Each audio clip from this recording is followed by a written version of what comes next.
They took the poor maid to the river in the middle of the night, not because she had stolen, not because she had lied, but because a billionaire had chosen her over them.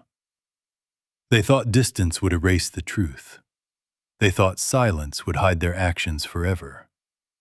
They thought morning would come and life would continue as if nothing had happened. But 3 nights later, the same river returned what they had tried to bury inside it. And this time, it did not return fear. It returned truth. Hello, beautiful people. Welcome back. Settle down and stay with me, because today's story is not an ordinary one. This is the kind of story that begins with envy, walks through pride, and ends with a lesson so powerful that even the people who caused the pain are forced to reflect. My people, gather close, because this one will remind you that when a clean heart is tested, goodness still finds a way to shine. In a quiet riverside town where everybody knew everybody's business, there lived a young woman named Amara. Amara was not born into comfort. She was not raised with luxury. She did not grow up surrounded by applause or protection. She lost her parents very early, before she was old enough to truly understand what life was taking from her. From that moment, life stopped being soft and began teaching her strength. She was taken in by a woman called Madame Beatrice, a widow who owned one of the biggest compounds in the town. But let nobody confuse shelter with affection. Madame Beatrice did not raise Amara like a daughter. She kept her close as a helper in the house. Amara swept the compound before sunrise, washed clothes until her hands were sore, fetched water from the riverside, scrubbed pots late into the night, and still woke up before everyone else the next morning. Madame Beatrice had 2 daughters, Sarah and Lillian. They were known in town for their beauty, stylish wrappers, and confident voices. They loved attention. They loved looking important. They carried themselves as though the whole town existed to admire them. And for a long time, that was enough for them. But in the same house where they moved loudly, Amara moved quietly. Humble, gentle, hard-working. The kind of person some people overlook because goodness does not always announce itself. Still, there was something about Amara people noticed without trying to. It was not only her beauty, though yes, she was beautiful. It was the softness in her face, the calm in her eyes, the way she greeted elders with respect, the way children smiled when they saw her, the way even strangers felt comfortable around her. Her beauty did not ask for attention. It simply existed, and that alone was enough to trouble proud hearts. Every morning, Amara would sweep the front yard, while Sarah and Lillian were still asleep. By the time the sun rose, she had already washed plates, boiled water, fed the chickens, and gone to the market for vegetables. Yet, if one spoon was not where they expected it, they called her name as if she had done something terrible. "Amara!" "Yes, Sister Sarah?" "Why is this cloth not folded properly?" "Amara!" "Yes, Sister Lillian." "Who arranged these shoes like this?" Even Madame Beatrice would sometimes add her own sharp words. "You should be grateful you even have a place to stay. Girls like you should know how to remain useful." Amara would lower her head and simply say, "Yes, Ma." That was her way. She carried pain quietly and answered harshness with patience. But let me tell you something. A person can have little and still carry dignity. And that was what disturbed Sarah and Lillian most. No matter how they spoke to her, Amara did not become rude. No matter how much work they placed on her, she still found ways to remain kind. If an elderly neighbor dropped a bucket, she would help pick it up. If a child was hungry, she shared from her own small portion. If someone in the area was sick, she ran errands without asking for anything in return. The town noticed, and though they did not always say it loudly, many people respected her. Sarah and Lillian noticed that respect too. And respect is the one thing insecurity does not know how to handle. Now, in that same town, there was a man named Kelechi Okonkwo. Young, brilliant, handsome, successful beyond what the town was used to seeing. He was not just comfortable, he was a billionaire. He had built businesses in Lagos, Abuja, Accra, and even abroad. People spoke of him with admiration because he carried wealth, confidence, and influence. But Kelechi was not arrogant. He greeted elders properly. He spoke with calmness. And unlike many wealthy men, he paid attention to character more than display. That was why, when he returned to town to help fund a new health center in memory of his late mother, everybody started watching him closely. The women whispered, "The rich man is back. They say he is not married. Maybe he is ready to choose a wife." Sarah and Lillian heard that too. Ah, from that moment, their interest woke up fully. They started dressing as if every afternoon was an event. One wore gold earrings just to sit in the compound. The other changed wrappers twice before lunch. If Kelechi's car passed, they adjusted themselves as though the road itself should admire them. But life does not always reward the loudest person in the room. One hot afternoon, Kelechi stopped at the roadside because a little boy had fallen while carrying a basket of oranges. Many people looked and kept moving. But before Kelechi could even step out of his car, someone else had already rushed to help. It was Amara. She knelt in the dust, gathered the scattered oranges, comforted the crying child, and even gave him the small coin she had saved for her own lunch. Kelechi watched from the car window.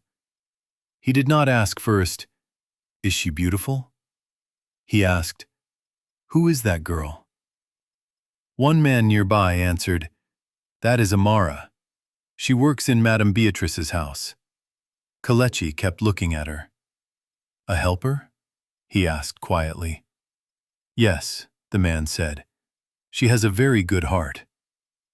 Some glances are ordinary. That one was not. After that day, Kelechi seemed to notice Amara everywhere. At the market carrying baskets, at church helping older women find seats, at the clinic collecting medicine for Madame Beatrice. She never behaved like someone trying to be seen, yet somehow she stayed in his thoughts. One evening, as Amara returned from the river with a clay pot balanced carefully on her head, Kelechi's vehicle slowed beside her. She became nervous at once and stepped to the side. "Good evening," he said.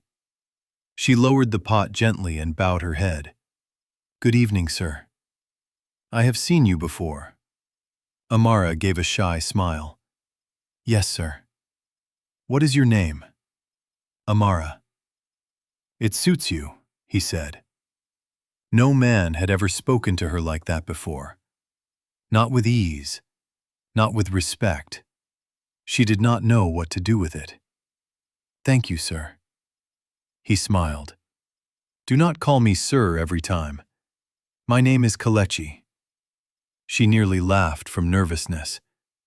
"That will be difficult." "Then start small," he said. "At least try." From there, conversation began. First short greetings, then longer pauses, then thoughtful gestures. Not extravagant gifts meant to impress her, but simple things that showed attention. Sandals because hers were worn. Fruit because he noticed she often worked without resting. A shawl because he once saw her shiver after a heavy rain. Amara hesitated every time. "I cannot take this." "You can. Madame Beatrice will ask questions." "Then tell the truth," he said. that someone who respects you gave it. My people, do you know what it means for a girl who has only known instructions to hear the language of respect? It enters the heart quietly, but once it settles there, everything starts changing. Soon, Kelechi was no longer hiding his interest. He visited Madame Beatrice's compound openly, but the problem was this. Sarah and Lillian believed he had come for one of them. The first day he arrived with gifts, the whole house filled with excitement. Sarah adjusted her hair again and again. Lillian changed wrappers twice. Madame Beatrice sat straighter than usual and smiled with expectation. When Kelechi entered, everyone greeted him sweetly. "You are welcome. You should have told us you were coming. Please, sit here." He greeted them politely, then asked one question that changed the mood of the room. "Where is Amara?" Silence. Not ordinary silence. The kind that enters a room and stays there. Madame Beatrice blinked. "Amara?" "Yes," Kelechi said calmly. "I came to see Amara." Lillian forced a small laugh. "Our house girl?" "Yes," he said again, as if it were the most natural thing in the world. That day, something shifted in that house.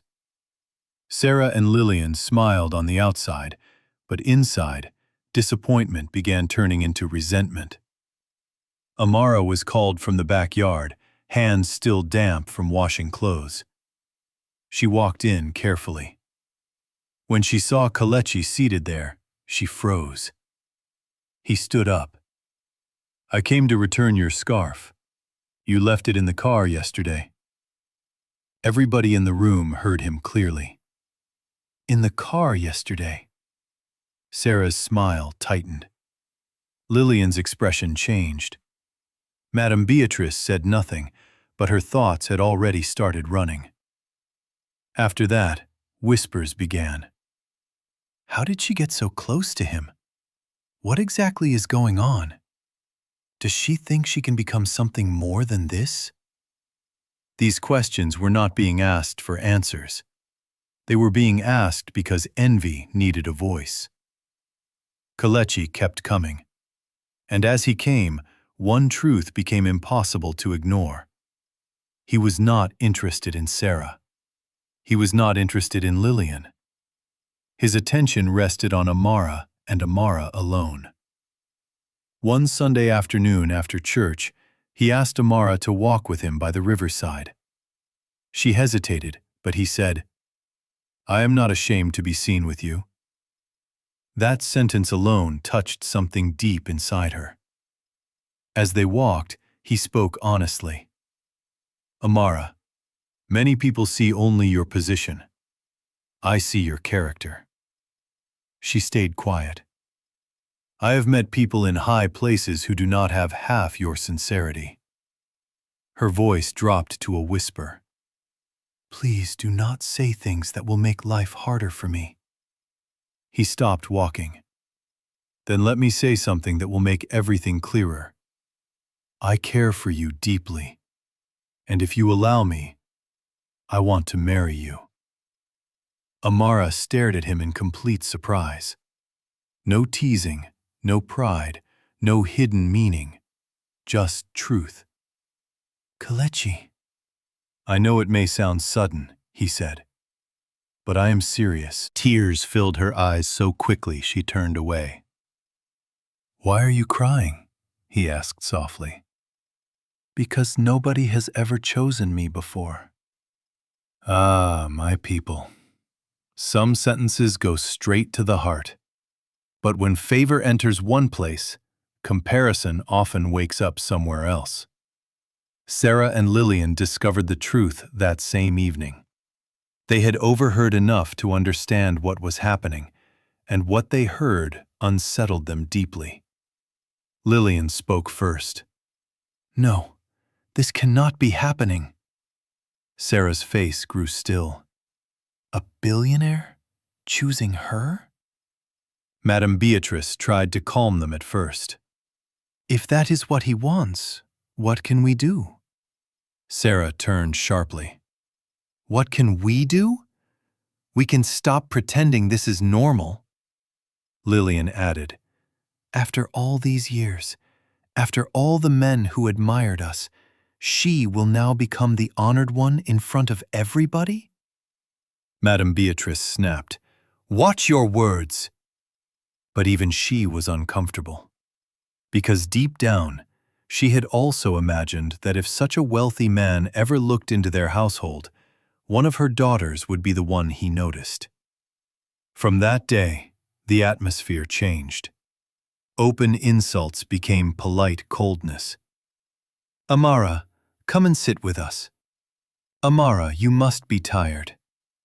Amara, don't worry, we are happy for you." If you have lived long enough, you know some smiles are not peace. They are just pride trying to wear good manners. Amara wanted to believe them. She wanted calm. She wanted to think good news could soften people's hearts. But one night, as she lay on her mat, she heard Sarah whispering in the next room. "She must not become bigger than us."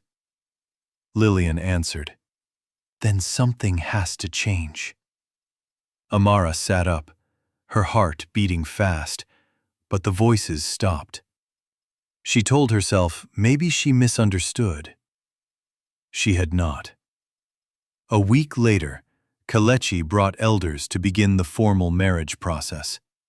The whole town buzzed with talk. Some congratulated Amara quietly. Others pretended not to care. Sarah and Lillian sat through the visit looking calm, but their silence carried weight. When Kelechi left, Sarah called Amara into the room. "You have become very confident." Amara frowned slightly. "I have done nothing wrong." Lillian gave a dry laugh. "Nothing wrong? You entered this house with nothing, and now you want to leave as a billionaire's wife. I did not force him to choose me." Sarah stepped closer. "But you accepted."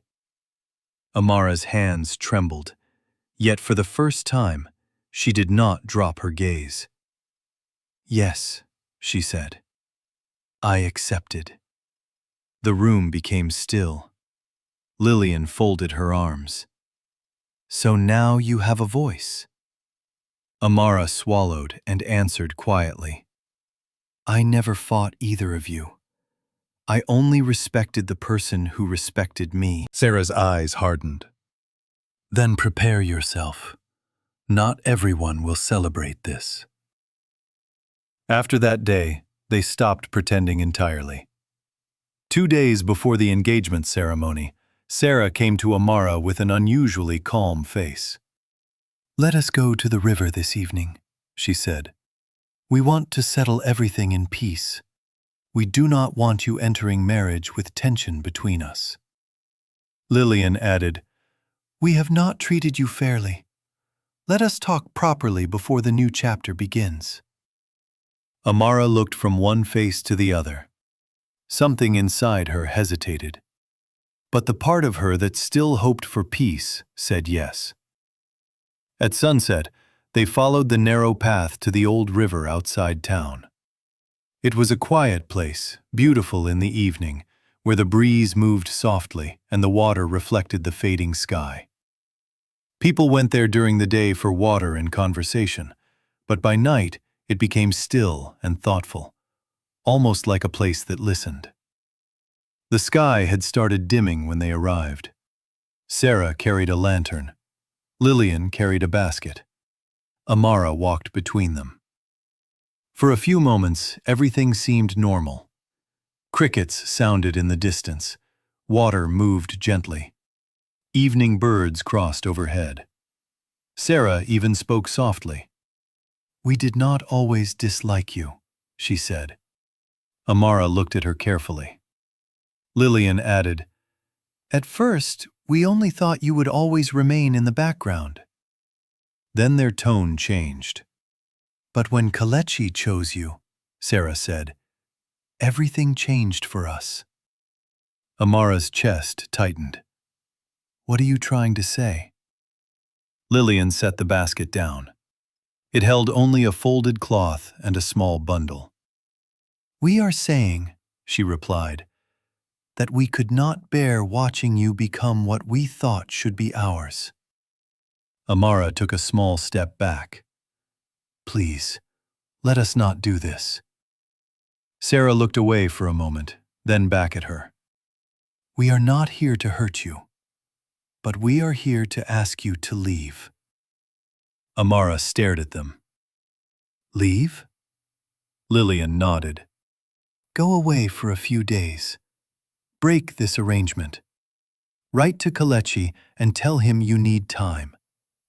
Let the town settle down. No, Amara said, her voice shaking now. I will not run from something honest. The calmness in their faces disappeared. Sarah said, Then you are making this harder. Amara turned to walk away, but Lillian caught her wrapper, and in the struggle, Amara stumbled near the edge of the riverbank. She did not fall into the deep water, but she lost her balance, and her scarf, bundle, and slippers slipped away toward the current. In the confusion, the lantern dropped, the night grew darker, and voices rose all at once. Please, stop this! Listen to us! I have done nothing to you! But fear had already taken over the moment. Sarah and Lillian stepped back, shaken by what they had caused. Amara, frightened and disoriented, moved farther down the river path, trying to steady herself. By the time they called after her, she was gone from sight in the darkness. The sisters stood frozen. Lillian whispered, What have we done? Sarah swallowed hard. Let us go home first. We will think in the morning. They took the lantern and walked back in silence. But some actions do not wait until morning to start speaking inside the heart. Back at the compound, Madame Beatrice asked, Where is Amara? Sarah answered too quickly. She stayed behind. She wanted to be alone. Lillian added, Maybe she went to clear her head. Madame Beatrice frowned but said nothing. She expected Amara to return before sunrise. She did not.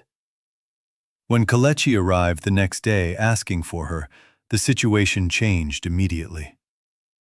She is not with you? Madame Beatrice asked. With me? Kalechi repeated. I came to take her to the tailor.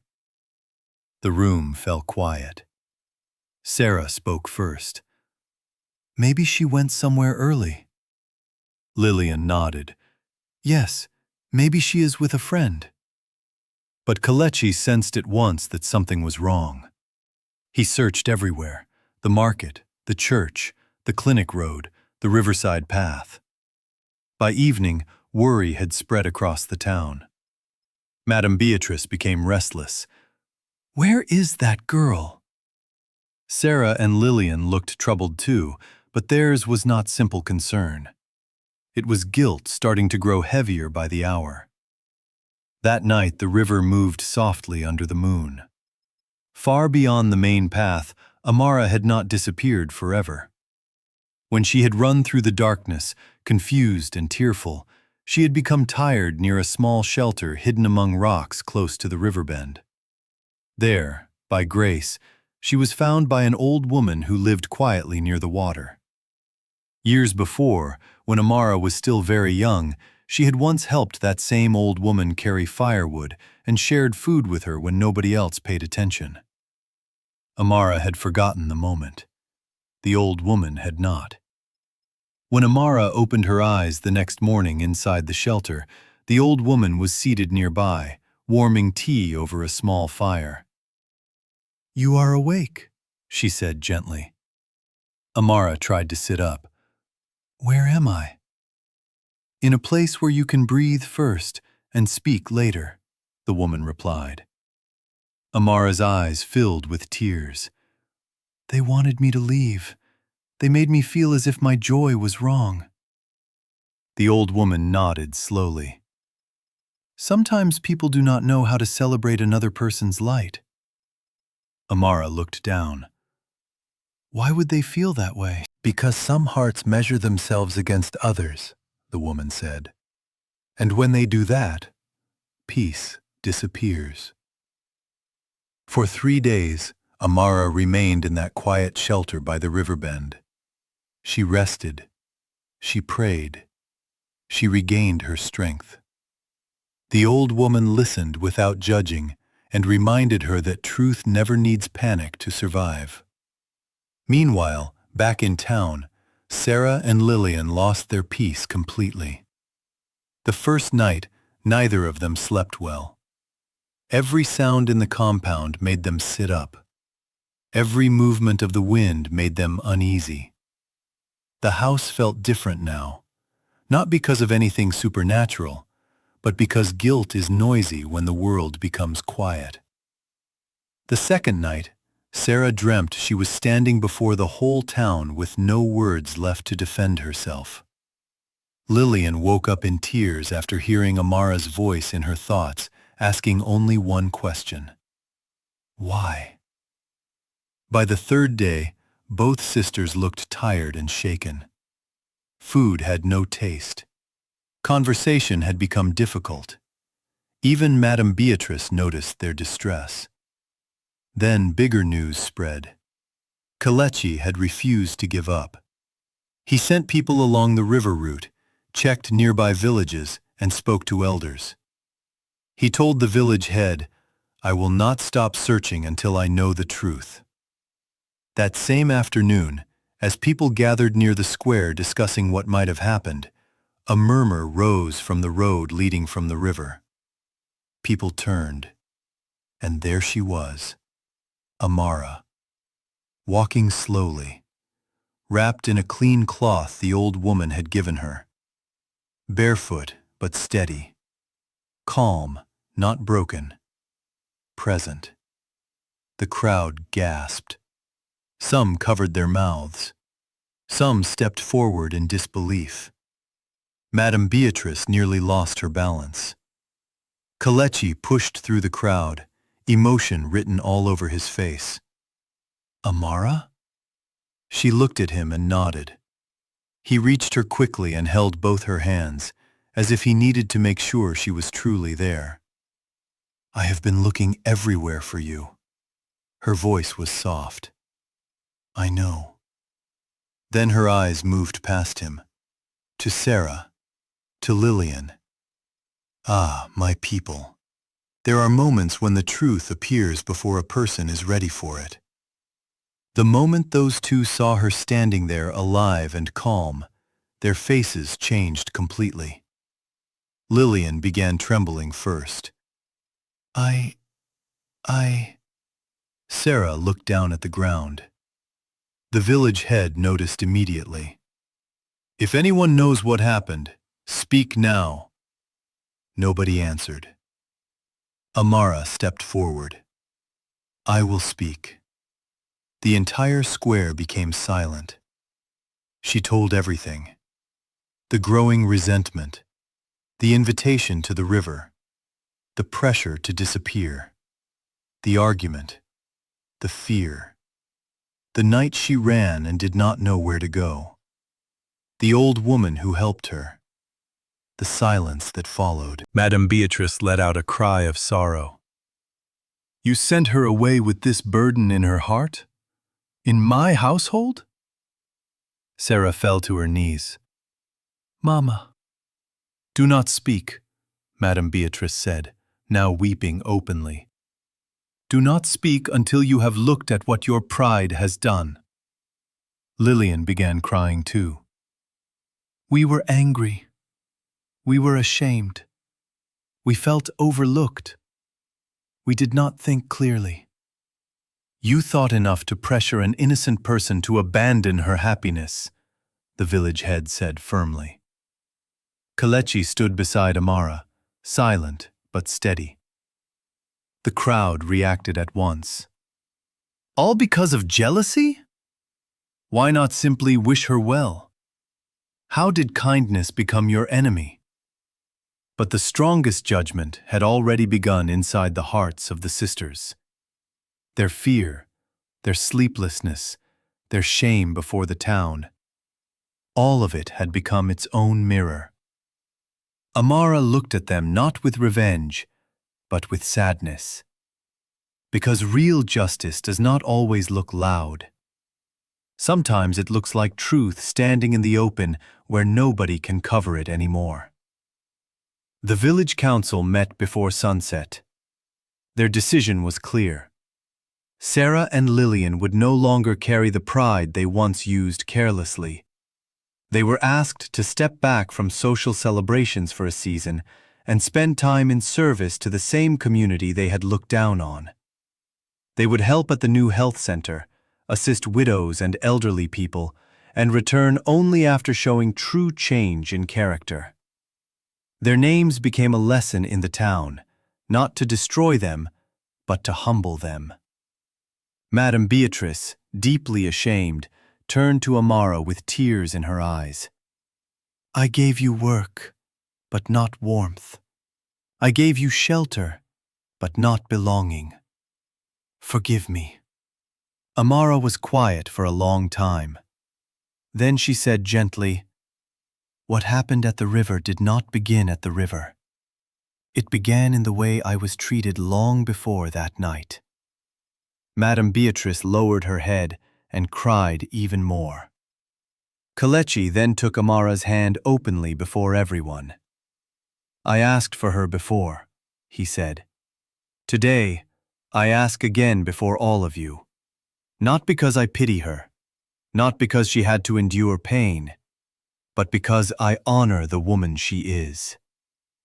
Even with tears in her eyes, a small smile touched Amara's face. This time, when he asked, she did not answer from pain. She answered from strength. Yes. The town filled with emotion. Some clapped, some cried. Some whispered that they had not seen such a turning of events in many years. But the story was still not complete. 3 days later, Amara asked to see Sarah and Lillian one last time before her wedding preparations began. They were staying in a small house near the palm grove, quieter than before, humbled by everything that had happened. When Amara entered, both women began crying immediately. Please forgive us, Lillian said. Sarah nodded through tears. We let comparison take over our hearts. We forgot your humanity. We forgot our own peace. Amara looked at them carefully, not with hatred, not with easy softness either, just honesty. When I needed kindness, you offered pressure. When I wanted peace, you offered fear. And all of it came from a battle inside you that I did not create. They wept harder. Sarah reached out slowly. Is there anything we can do? Amara took a breath.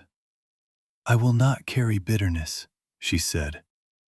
But I also will not pretend nothing happened. Healing must come with truth. They looked up, listening closely. Then she gave them the lesson they would remember for the rest of their lives. You still have time to become better women.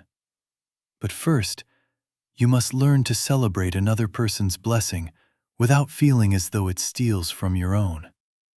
No shouting, no curse, no revenge.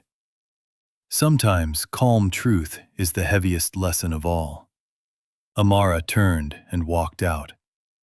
A month later, the wedding took place. It was beautiful, not because of wealth alone, but because dignity stood where insecurity had once tried to speak louder. The girl who had once washed floors before sunrise now walked in bright cloth, head high, heart steady. Kelechi looked at her not like a man showing off success, but like someone deeply grateful for the woman beside him. Madame Beatrice attended quietly, humbled by life. She did not sit in front pretending she had always done everything right. For once, she allowed truth to remain visible and let growth begin from there. As for Sarah and Lillian, they watched from a respectful distance, not as outcasts forever, but as women still learning a difficult lesson. They were no longer the loudest in the story. They had become listeners. Years later, people still told what happened. Not only about the poor maid who was finally seen, not only about the billionaire who chose character over appearance, but about the quiet river that became the place where hidden feelings were exposed and truth found its voice again.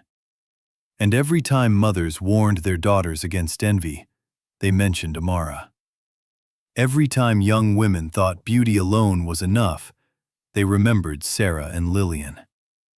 Every time someone looked down on a helper, a worker, or a person with little, the elders would say, "Be careful how you treat the one with a clean heart."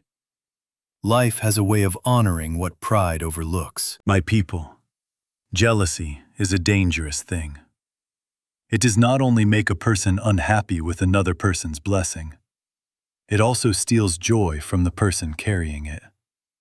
And kindness, even when it looks small, can travel further than pride ever expects. If this story touched you, remember this. Not every quiet person is weak. Not every humble person is forgotten. And not every truth stays hidden forever. Sometimes, the very place where confusion begins becomes the same place where clarity returns. Thank you for staying with me till the end. If you enjoyed this story, please like, share, and subscribe to the channel. And in the comments, tell me one lesson you learned from Amara's journey. Was it about kindness, patience, self-worth, or the danger of jealousy? I would really love to hear your thoughts. Until next time, take care of yourselves, protect your peace, celebrate other people's blessings, and keep showing kindness wherever you go. Bye.